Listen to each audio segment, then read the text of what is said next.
अब हमारे यहाँ फिलोसफी में एक डिबेट ये है कि क्या मोक्ष मरने के बाद मिलता है या मोक्ष जीते जी भी मिल सकता है। So there is a concept called jivan mukti, liberation in life. Jivan mukti means a person who is alive but has been liberated. So liberation within life is known as Jivan Mukti. And Jivan Mukti is believed by Buddhism, by Shankaracharya. Shankar means Advait Vedant. Even by Jain philosophy and even by Sankhya philosophy. आप इनमें से पहले दो को कम से कम ध्यान रखिए, बाकी भूल भी जाए तो कोई दिक्कत नहीं। So the concept of Jivan Mukti, which means we can achieve liberation within this life, is accepted by Buddhism and Shankaracharya means Advaita Vedanta. इन दोनों के सामने क्राइसिस ये है, let us assume someone has achieved liberation on a very specific day. अब liberation हुआ यानी कि कर्म बैलेंस जीरो हो गया, और मान लीजिए कि वो 10 साल तक और जिंदा रह गया। So whatever the karmas this person will be doing in remaining 10 years, they will also be accumulated, and if the balance is not zero at the time of his death, it means he will have to come again to destroy the balance of the karmas. इसे कैसे adjust करें कि मुक्ति मिली, 10 साल रहे फिर फंस गए, ये तो अनएंडिंग मामला हो जाएगा ना। To solve this philosophical problem there is a belief, when we get jivan mukti तब क्या होता है। नंबर 1, जो संचित कर्म है जीवन मुक्ति मिलते ही दे आर डिस्ट्रॉयड, यानी संचित का मतलब जिनका फल भी नहीं मिला है, दे आर डिस्ट्रॉयड। जो प्रारब्ध कर्म है, प्रारब्ध का मतलब क्या हुआ, जिनका फल अभी मिल रहा है, जो पैकेट खुल चुका है। Since the process has been started, it cannot be stopped in between. So the result of prarabdha karma continues because this process has already been started.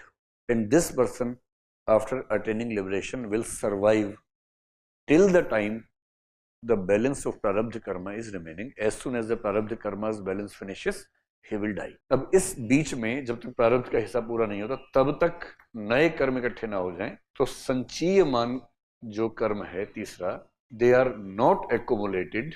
क्यों एक्युमुलेटेड नहीं है? They are not accumulated because they are nishkam karma, and you get a result for only those karmas which are done with a sense of attachment. क्योंकि निष्काम कर्म में attachment है ही नहीं, so they do not produce any result. In the same sense as Buddha says that to be anasakt karma. Anasakt, asakti means attachment. Anasakt means detachment के साथ, detached karmas. And Buddha has given an example कि ये जो कर्म है, they are like roasted seeds. A seed cannot produce a plant if it is roasted. So the anasakt karma, or what we call it in Gita is nishkam karma. It is like a roasted seed.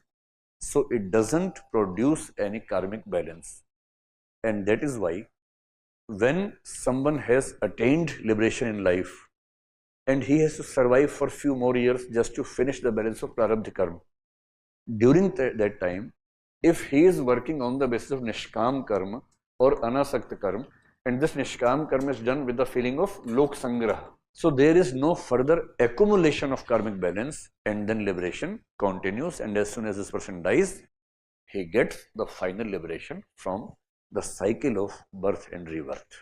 ज्यादा complex तो नहीं हो गया? हो गया तो मैनू की ये मजाक था, ये लिख के नहीं आना गीता में, तो मैनू की ऐसे लिख के नहीं आना, this is just a joke.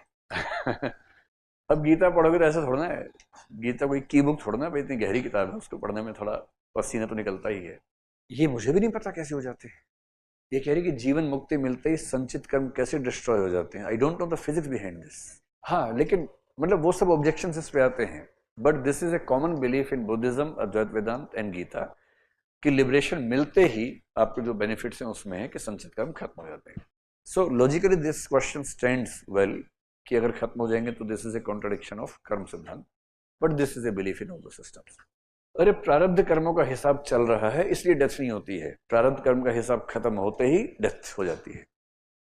मैं आपको ये बता नहीं रहा हूँ कि ऐसा होता है, मैं ये बता रहा हूँ कि ऐसा माना जाता है कि ऐसा होता है।